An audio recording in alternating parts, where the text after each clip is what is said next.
Now folks, as inflation and the United States unemployment rate increases, I know that many of you are wondering whether Congress will make more stimulus checks available. Well, in this video, I'm going over the most important stimulus news that you have to know. So continue watching this video. This is your daily fourth stimulus check update, SSI, Social Security, SSDI, RRB, and VA beneficiary news. Now, the Department of Labor has reported that for the week ending on January 15th, initial unemployment claims climbed by 55,000 to 280,000. This is not nearly as high as the crisis numbers reached in the beginning of the crisis, but it is a significant increase compared to low levels reached in late 2021. Late last year, the rate of first-time claims for these benefits hit a historic low, but this did not mean that the labor market had absorbed all workers who had been laid off during the crisis. And many of you are still wondering whether crisis-related extensions for unemployment benefits are available right now. At the current point, everybody in time, Congress has not passed new federal extensions to support those who have lost their jobs during the latest surge of the crisis. But the good news is that the Biden administration does want to provide more unemployment stimulus checks to unemployed Americans. The White House has argued that congressional approval for more federal funding for the unemployment is not needed because of funds sent to state through the American Rescue Plan. The administration has urged states to use the money allocated to support workers who are laid off or continue to struggle to find work because of childcare responsibilities. Now, instead of extending unemployment benefits, this is what's going to happen. Another option would be used to have funds available to establish the paid family leave programs, so workers who are not laid off for crisis-related reasons.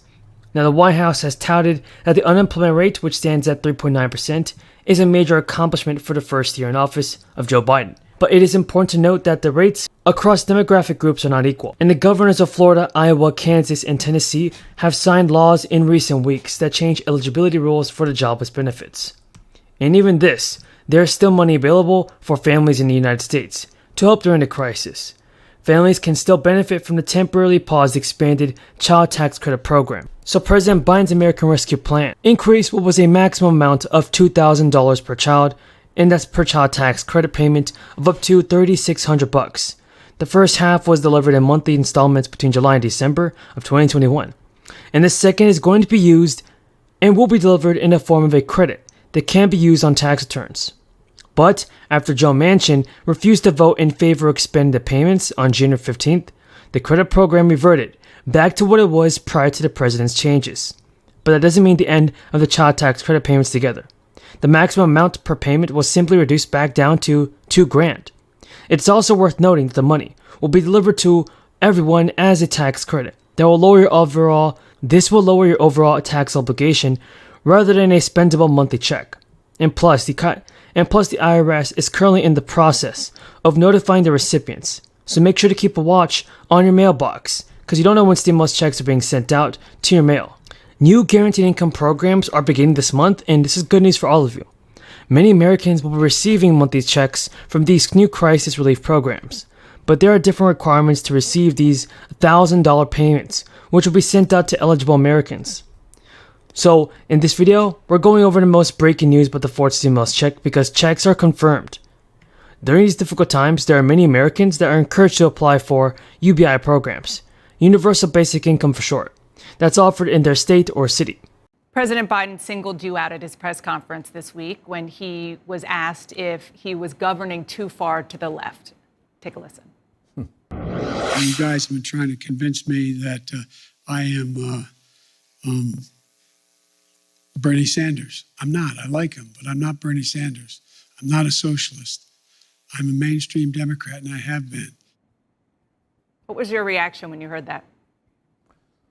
Well, I'm not Joe Biden. I like him, but I'm not Joe Biden. I'm a progressive who believes that the Democratic Party should make it clear that we are prepared to take on powerful special interests like the drug companies, like the insurance companies, like the fossil fuel industry, that we have to demand that the wealthy start paying their fair share of taxes. So look, I think President Biden has done something quite unusual. He has taken a hard look at the problems facing the American people. He's brought forth legislation to try to address that. And I respect that. But obviously, we have our strong differences.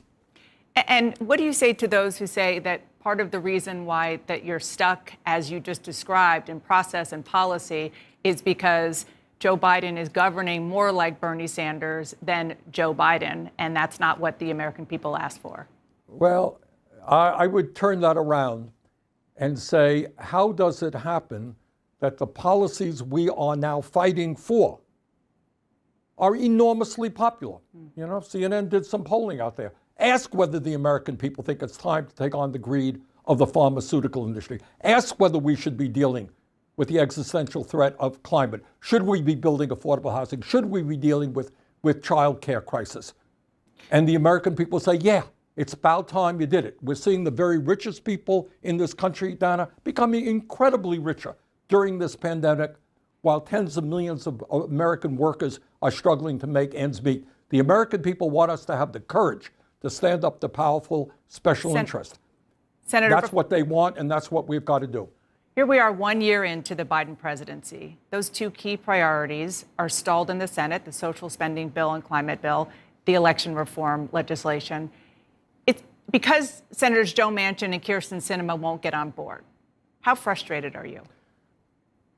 Well, it's not only those two, it is 50 Republicans who have been adamant not only in pushing an anti-democratic agenda, but also opposing our efforts to try to lower the cost of prescription drugs, trying to expand Medicare to include dental, hearing, and eyeglasses, to improve the disastrous situation in home health care, in child care, to address the existential threat of climate change. You got 50 Republicans who don't want to do anything except criticize the president. And then you have, sadly enough, 2 Democrats who choose to work with the Republicans rather than the president, and who have sabotaged the president's effort to address the needs of working families in this country. Is it frustrating? It sure is. But my view, Dana, is we need a new direction, a new approach in the Senate. I think after 6 months of negotiating, so-called negotiating behind closed doors with Senators Manchin and Senator Sinema, we need to start voting. We need to bring important pieces of legislation that impact the lives of working families right onto the floor of the Senate.